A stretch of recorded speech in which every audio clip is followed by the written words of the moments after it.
वृद्धा पेंशन बेटियों के लिए, छात्रवृत्ति छात्रों के लिए, मुफ्त पढ़ाई, मुफ्त सिंचाई, मुफ्त दवाई, कौन सोचता है?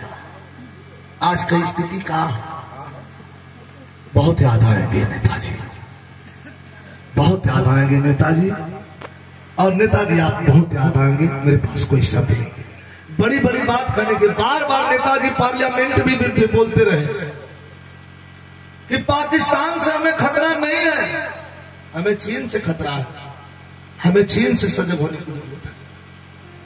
लेकिन राजनीति के मैदान में राजनीति की रोटी सेकने वाले जबरदस्ती कुर्सी पर बैठ करके और हिंदुस्तान के कानून के साथ छेड़छाड़ करने वाले, यही रवैया रही और यही दिनचर्या रही तो बाबा साहब भीमराव के बनाए हुए संविधान के साथ भी छेड़छाड़ हो सकती है, कोई रोक नहीं सकता अगर यही रवैया रही तो। और बाहर मुलायम सिंह यादव की परख है। आदमी इस जिंदगी पर आदमी का जन्म पाया है तो गलतियां उससे होती हैं, वो माने या न माने, गलतियां उससे होती रहती है। लेकिन मुलायम सिंह यादव ने प्रदेश में चाहे देश में वो रक्षा मंत्री रहे हो तो, मुख्यमंत्री रहे हो तो, किसी व्यक्ति विशेष के लिए, एक समाज के लिए नहीं, सर्व समाज के हित में सोचा है। आप ही लोग बता दीजिए,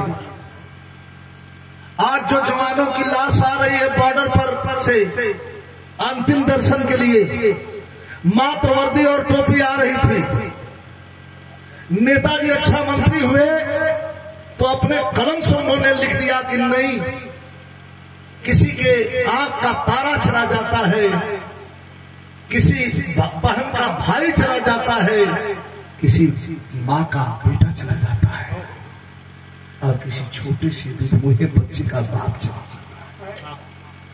अरे कम से कम अंतिम दर्शन के लिए उसकी पार्थिव शरीर तो उसके घर पे एक दो, भला कौन सोचता है?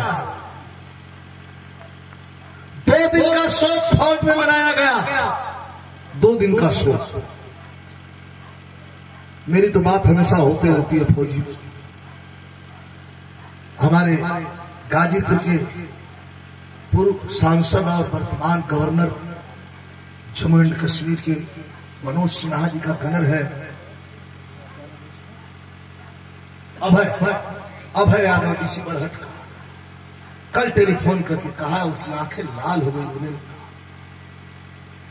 आज हमारी सीमाएं सुरक्षित नहीं है दोस्तों। मैं राजनीति से प्रेरित कोई बात नहीं करता, राजनीति का सूर्य तो अस्त हो चुका है और हम अंदर से कितना टूट चुके हैं।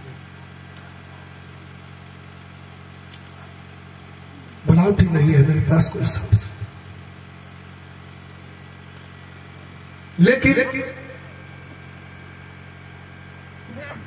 5 किलोमीटर अंदर चीन की सीमा रेखा घुस करके नेताजी ने और अपनी जमीन पर कब्जा जमाया था, आज घुस करके चीन आकर के हिंदुस्तान में कब्जा जमाए हुए हैं।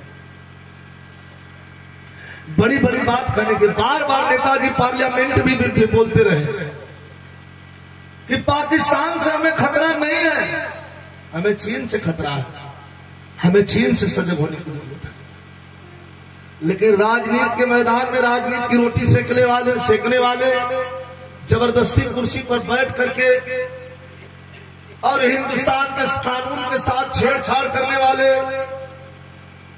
यही रवैया रही और यही दिनचर्या रही तो बाबा साहब भीमराव के बनाए हुए संविधान के साथ भी छेड़छाड़ हो सकती है, कोई रोक नहीं सकता अगर यही रवैया रही तो।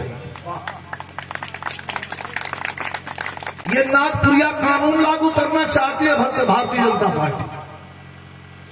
वो नागपुरिया कानून जिसके पार्टी ऑफिस में आज भी तिरंगा झंडा नहीं फहरा जाता, नंदलाल भाई,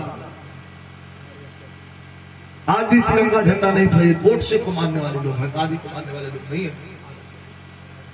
लेकिन हिंदुस्तान में दे दिया है सत्ता तो ठीक है, हमें उसका अफसोस नहीं है, लेकिन मुलायम सिंह यादव धरती पर अकेला एक शख्सियत के रूप में पैदा हुए। ऐसा नेता कभी कभी पैदा होता है, हमेशा पैदा ऐसा नेता नहीं होता दोस्तों। हम जितना कहें कम है, ये बनावटी नहीं है। हमारी राजनीतिक जिंदगी, हम राजनीति से जो भी प्रेरित रहे हैं सिर्फ और सिर्फ मुलायम सिंह की वजह से।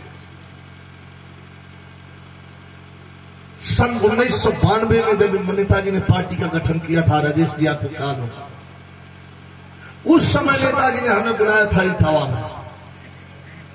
इटावा होटल था, वहां जाकर के प्रचार करके 1-2 दिन रुक करके और हम लोग चले आए चाणक्य के होटल। फिर बिगड़ गए, आज के 35 साल पहले की बात, इनको होटल का नाम भी याद है। लेकिन फिर जब लौट के आए तो हमारे पर बिगड़ गए, तुम चले आए, पैसा वहां रखा हुआ था, तुम पैसा नहीं लिए। हमका नेताजी पैसा नहीं चाहिए, बस साफ साफ स्नेह चाहिए। तो हंस में कल देखिए, ये हमारे कार्यकर्ता है, गाजीपुर का है, बोल रहा है पैसा नहीं चाहिए, प्यार चाहिए।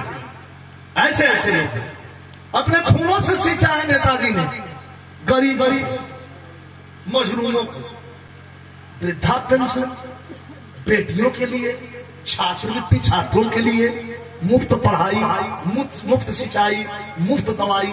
कौन सोचता है? आज की स्थिति कहां है? बहुत याद आएंगे नेताजी, बहुत याद आएंगे नेताजी, और नेताजी आप बहुत याद आएंगे। मेरे पास कोई शब्द नहीं है।